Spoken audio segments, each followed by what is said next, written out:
Hi everyone, welcome to back Ved nursing classes.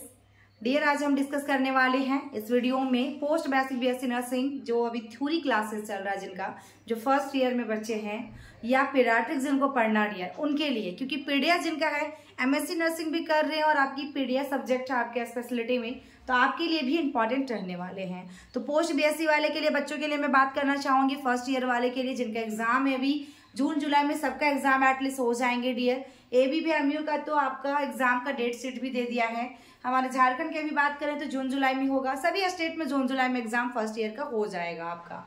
तो यहाँ पे देखिए क्वेश्चन में क्या है dear, difference between a child and adult, ये 5 मार्क्स में क्वेश्चन में पूछा है, 5 नंबर में पूछा है डियर, ठीक है। ये चीज आप लोग दिमाग में रख लीजिए, difference between child and adult 5 number में क्वेश्चन में पूछा गया है और आपके एग्जाम में भी आएगा। यदि आप पीडियाट्रिक का एग्जाम देने वाले हैं तो यहाँ पे सबसे पहले मैं लिखने के थोड़े सा तरीका मैं बता दूं डियर। पहले यदि आपको इस तरह से क्वेश्चन पूछ दिया है, मैं यहाँ पे नहीं लेकर आई हूँ बट मैं आपको बता दे रही हूँ, आपको पहले क्या करना होता है, डेफिनेशन लिखना होगा, ठीक है। पीडियाट्रिक का डेफिनेशन लिखेंगे, देन आप फिर से आप डिफरेंस लिखेंगे, चाहे आपका 2 मार्क्स में पूछे या 5 मार्क्स में पूछे या 10 मार्क्स में पूछे, तो आपको नीचे नीचे जाना है। चाहे काउजेस पूछता है एग्जाम में, सिम्टम्स पूछता है। यदि आप लोग के इसमें कंफ्यूजन है कि मैम कितने पेज का लिखना चाहिए, 5 मार्क्स में, 2 मार्क्स में, 10 मार्क्स में, 15 मार्क्स में, तो आप लोग कमेंट कीजिएगा, मैं आपके लिए सेपरेट वीडियो लेकर आऊंगी डियर, जो आपको काफी हेल्प देगी, ठीक है। ताकि आपके लास्ट में जब आपका स्कोर बनेगा लास्ट ईयर में, फर्स्ट ईयर सेकेंड ईयर दोनों में कंबाइन, तो आपका परसेंटेज थोड़ा गेन करेगा, परसेंटेज अच्छी रहेगी, ठीक है।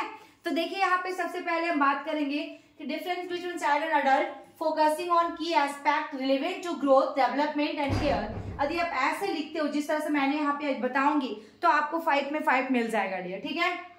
देखिए पहला आपका क्या है, फिजिकल ग्रोथ। फिजिकल ग्रोथ क्या होता है, फिजिकल ग्रोथ का मतलब क्या होता है डियर, शारीरिक विकास। क्या होता है हमारा फिजिकल, फिजिकल यानी कि हमारा पूरा शारीरिक विकास, ठीक है, हमारा बॉडी की विकास जो हो रहा है। उसके बाद दूसरा में साइकोलॉजिकल डेवलपमेंट, दूसरा में क्या है, साइकोलॉजिकल डेवलपमेंट। इसमें क्या होता है, साइकोलॉजिकल यानी कि इसमें क्या होता है डियर, आपका मनोवैज्ञानिक, क्या होता है, मनोवैज्ञानिक जो आपका डेवलप हो रहा है, ठीक है ना, डेवलपमेंट। उसके बाद कम्युनिकेशन, बातचीत है क्या डियर, ठीक है, बातचीत। देन उसके बाद डिपेंडेंसी, डिपेंडेंसी में क्या होता है डियर, जो एक दूसरे पर डिपेंडेंट हो, निर्भरता हो।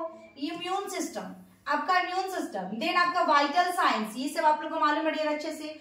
उसके बाद मेडिकेशन रिस्पॉन्स, क्या डियर, मेडिकेशन रिस्पॉन्स, ठीक है, दवा की क्या प्रतिक्रिया होगी। उसके बाद लीगल स्टेटस है डियर, है ना, न्यूट्रिशनल नीड्स होगा और इमोशनल नीड्स होगा। इतने सारे एस्पेक्ट हैं जो आपको एग्जाम में ऐसे राइट डाउन करनी है डियर, ठीक है। यहाँ पे देखिए इतने पॉइंट में आपको राइट डाउन करना। पहला हम क्लियर करते हैं कि फिजिकल ग्रोथ क्या है चाइल्ड में और अडल्ट में, चाइल्ड में और अडल्ट में। देखिए डियर, फिजिकल ग्रोथ यानी कि स्टिल ग्रोइंग होगा, रैपिड डेवलपमेंट होगा इन हाइट्स, ठीक है। रैपिड, रैपिड का मतलब क्या होता है, बिल्कुल फास्ट, ठीक है ना, बहुत तेज से उसकी हाइट बढ़ रही है, वेट बढ़ेगा एंड ऑर्गन सिस्टम भी आपका कंटिन्यू बढ़ेगा।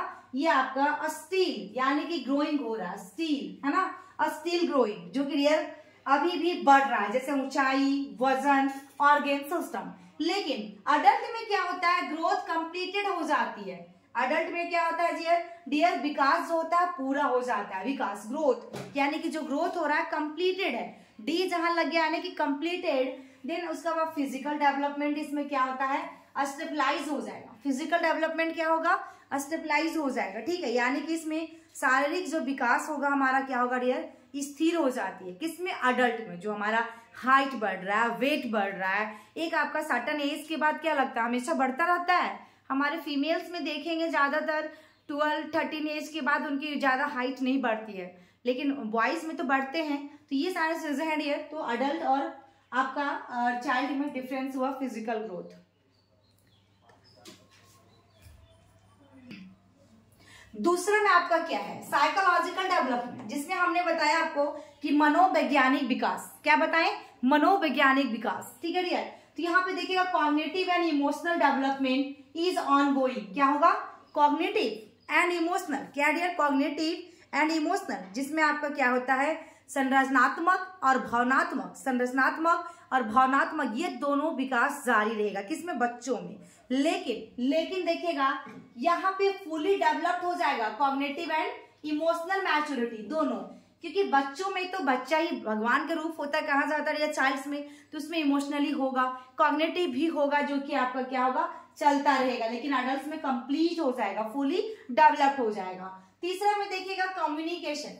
तीसरा पॉइंट में क्या है, कम्युनिकेशन, जिसमें हमारा क्या है, लिमिटेड और डेवलपिंग स्पीच होगा या language skills depending on age. ये एज पे डिपेंड करेगा डियर, क्या करेगा, एज पे डिपेंड करेगा आपका बच्चों में, क्योंकि ये क्या कह रहा है, क्या बोलना चाह रहा है, ठीक है ना, ये सारी चीजें स्पीच और लैंग्वेज स्किल्स पे हमारा कब डिपेंड करता है, एज पे डिपेंड करता है बच्चों का। उसके बाद इसमें क्या होता है, फुली डेवलप हो जाता है verbal and non verbal communication. आप लोग एग्जाम में भी पूछे जाते हैं कि वर्बल कम्युनिकेशन क्या होता है, नॉन वर्बल कम्युनिकेशन क्या होती है, तो आप लोग अच्छे से मालूम होगा डियर वर्बल और नॉन वर्बल क्या होता है। तो एक आपका जिसको हम लोग हिंदी में कहें इसको तो विकसित मौखिक और गैर मौखिक कहते हैं डियर, मौखिक और गैर मौखिक संचार कहा जाता है। तो वर्बल के अंदर में जो हम लोग डायरेक्टली क्या कर सकते हैं, वर्बल में डियर बातचीत कर सकते हैं। नॉन वर्बल का मतलब क्या है, जिसमें आप इशारा कर सकते हैं, बता सकते हैं, फेशियल एक्सप्रेशन से बता सकते हैं। तो ये क्वेश्चन एग्जाम में बहुत बार पूछा है, ठीक है। तीसरा में देखिएगा डिपेंडेंसी। डिपेंडेंसी किस पे डिपेंड है, dependent on care givers for needs and decision. जो भी बच्चों को रख रहा है, जिनके पास बच्चा रह रहा है, केयर गिवर, ठीक है ना, उस पे बच्चा डिपेंड होता है, उस पे बच्चा क्या करता है, निर्भर रहता है, जो भी उनका देखभाल कर रहा है। लेकिन इसमें क्या है, आपका इंडिपेंडेंट हो जाता है in self care and decision making. आप खुद का इंडिपेंडेंसी हो। यदि आप पोस्ट बीएससी कर रहे हो तो आपको अपने से पढ़ना होगा, अपने से समझना होगा कि किस तरह से मेरी मार्क्स आएंगी, कैसे मैं मेहनत करूं जो अपने से कर पाऊं, है ना। तो इसमें क्या होता है, हम अपने इंडिपेंडेंट हो जाते हैं, खुद डिसीजन हम ले पाते हैं। उसके बाद देखिएगा इम्यून सिस्टम। क्या है dear, immune system. Next point में आपका क्या है, इम्यून सिस्टम, ठीक है। प्रतिरक्षा तंत्र, क्या है, प्रतिरक्षा तंत्र जिसको कहते हैं हम लोग। इसमें क्या है, ये mature and developing, more prone to infections. ये मैच्योर और डेवलपिंग, देखिए डेवलपिंग आईएनसी जहां लग गया यानी कि हो रहा है, ठीक है ना। तो इसमें क्या होता है, आप परिपक्व एवं क्या होगा डियर, विकासशील होगा, संक्रमण के प्रति अधिक संवेदनशील होता है, यानी कि बच्चों में इन्फेक्शंस वगैरह जल्दी होते हैं डियर। ये चांसेस होते हैं, यदि उसकी इम्यूनिटी लेवल लो है तो इसमें चांसेस जल्दी होते हैं इन्फेक्शंस होने की बच्चों में। लेकिन अडल्ट में क्या होगा, फुली डेवलप्ड होता है, मोर इम्यून मेमोरी होती है, इसके पास क्या होता है, मोर इम्यून मेमोरी, ठीक है। उसके बाद मेडिकेशन रिस्पॉन्स की बात करें तो इसमें डिफरेंट यहाँ पे देखिएगा, sorry, vital sign. Vital sign में क्या हो रहा है डियर, यहाँ पे heart rate and respiration rate, heart rate और रेस्पिरेशन रेट क्या होगा, हायर होगा, क्या होगा, हायर होगा। लेकिन इसमें हार्ट रेट और रेस्पिरेशन रेट क्या होगा, लोअर होगा, ठीक है ना, लोअर होगा। बच्चों में हमारा क्या होता है, जस्ट डबल होता है, ठीक है ना। वो एज पर डिपेंड करता जाता है, कितने मंथ का बच्चा है, कितने साल का बच्चा है, वैसे वैसे वैसे हमारा हार्ट रेट और पल्स रेट होगा डियर। लेकिन यहाँ पे देखिएगा मेडिकेशन रिस्पॉन्स में क्या बताया कि different metabolism and drug clearance doses based on weight age पे देते हैं। जो आपका ड्रग, जो मेडिसिन दिया जाता है, हाइट वेट पे दिया जाता है, कैलकुलेशन करके दिया जाता है, एज के अकॉर्डिंग दी जाती है, ये चीज आपका है। उसके बाद यहाँ पे जो स्टैंडर्डाइज्ड अडल्ट डोजिंग होता है, एक अडल्ट में क्या होता है, एक अडल्ट डोज ही होता है, ठीक है ना। यदि हम पैरासीटामोल की बात करें तो हम 500 mg लेते हैं, डोलो ले रहे थे कोविड के टाइम में 650 mg, तो अडल्ट डोज था। लेकिन बच्चों में हम क्या किए, सिरप फॉर्म में दिए, ठीक है, 250, 150, 125, जितना एज का बच्चा है, ठीक है, एज पे निर्भर करता है। उसके बाद ये देखिएगा, उसके बाद आपका क्या है, लीगल स्टेटस। क्या है, लीगल स्टेटस। यहाँ पे देखिए सारे चीज को आप एक लाइन बाय लाइन समझिएगा डियर। यदि आप ऐसे लिखे एग्जाम में तो 5 में 5 आपको मिल जाएगा। तो लीगल स्टेटस का मतलब कानूनी स्थिति तरीके दिए, कानूनी, लीगल का मतलब कानून तरीके से। लीगल आपका स्टेटस यानी कि consider a minor decision made by parents guardians, ठीक है। ये जो डिसीजन होता है बच्चों का, आपने भी देखा होगा कि आपके घर में छोटे भाई बहन है, बच्चे हैं, तो डिसीजन कौन लेते हैं, पेरेंट्स लेते हैं। कौन लेते हैं इसमें, पेरेंट्स लेते हैं डियर, क्योंकि ये क्या होता है, ये माइनर होते हैं, छोटे होते हैं, है ना, वो डिसीजन नहीं ले पाएंगे, वो नाबालिग होते हैं, उसको नाबालिग माना जाता है, ठीक है। तो ये चीजें हैं, माता पिता या अभिभावक के द्वारा उनका डिसीजन लिया जाता है। लेकिन इसमें क्या होता है, legal responsible for on decision. Adult है आप अपने से डिसीजन ले सकते हैं, खुद सेल्फ ले सकते हैं, ठीक है। ये चीज आप इसमें राइट डाउन करेंगे। नेक्स्ट आपका देखिएगा न्यूट्रिशनल नीड्स। न्यूट्रिशनल नीड्स तो न्यूट्रिशनल का मतलब क्या है, खान पान है डियर, खाने के बारे में बता रहा है, यहाँ पे न्यूट्रिशन के बारे में बता रहा है। तो यहाँ पे क्या है, higher per KG needs due to growth and development, ठीक है ना, due to growth and development. Growth और डेवलपमेंट में डिफरेंस क्या है, ये भी आपके एग्जाम में पूछा है 5 मार्क्स में, ठीक है। तो आपको इसको यदि चाहिए या आपको इसी तरह शॉर्ट में चाहिए तो डेफिनेटली कमेंट कीजिएगा डियर, मैं फिर से वीडियो लेकर आऊंगी। तो यहाँ पे देखिएगा higher per KG needs due to growth and development के हिसाब से आपको देना है बच्चों को न्यूट्रिशन, वो पर केजी के हिसाब से दिया जाता है, ठीक है।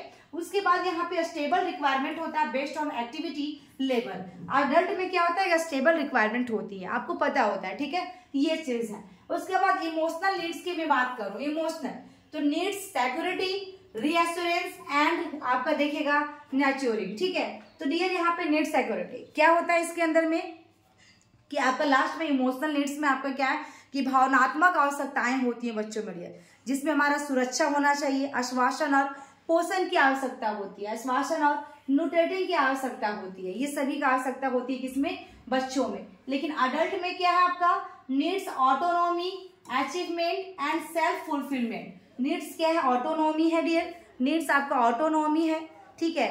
और इसमें क्या हो सकता है, सेल्फ फुलफिलमेंट करेगा। अडल्ट हमेशा अपने खुद ही कर लेता है, उसमें किसी पर निर्भर नहीं होते हैं। तो ये आपका needs autonomy, achievement and self fulfilment. तो ये था डियर एकदम बिल्कुल शॉर्ट में, जो कि 5 मार्क्स आपका कंप्लीट हो गया पीडीएफ के अंदर में। तो ऐसा ही वीडियो चाहिए आप लोगों को post BSc first year, second year और एमएससी नर्सिंग वाले फर्स्ट ईयर, सेकेंड ईयर, तो आप लोग को ये वीडियो मिलेगी। बट थोड़ा सा आपको करना है लाइक, शेयर, सब्सक्राइब चैनल को, कमेंट बॉक्स में कमेंट कीजिएगा कि आपको वीडियो कैसी लगी, फीडबैक दीजिएगा डियर। थैंक यू, फिर मिलते हैं नेक्स्ट वीडियो में, तब तक के लिए बाय बाय।